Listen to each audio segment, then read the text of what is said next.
আমরা আমরা যে জায়গায় দাঁড়িয়ে আছি চংনাপাড়া ব্রিজের কাজ চলমান, কিন্তু পানির গতকাল ব্যাপক পরিমাণে বৃষ্টি হওয়ার কারণে পানির উপর দিকে অর্থাৎ উজান দিকে পানির ব্যাপক তুর থাকার কারণে যে বিকল্প রাস্তাটি করা হয়েছিল সেই রাস্তা কিন্তু কিছুক্ষণ আগে ভেঙে গেছে।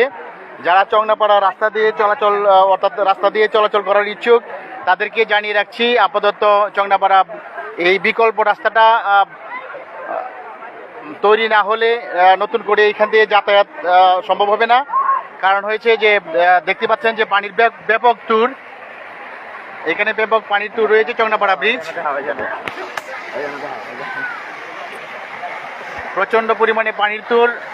আমরা প্রশাসনের দৃষ্টি আকর্ষণ করছি যে এখানে খুব দ্রুত গতিতে এত ভিজে একটা রাস্তা, এই রাস্তাটা কিভাবে দ্রুত গতিতে বা চলাচলের উপযোগী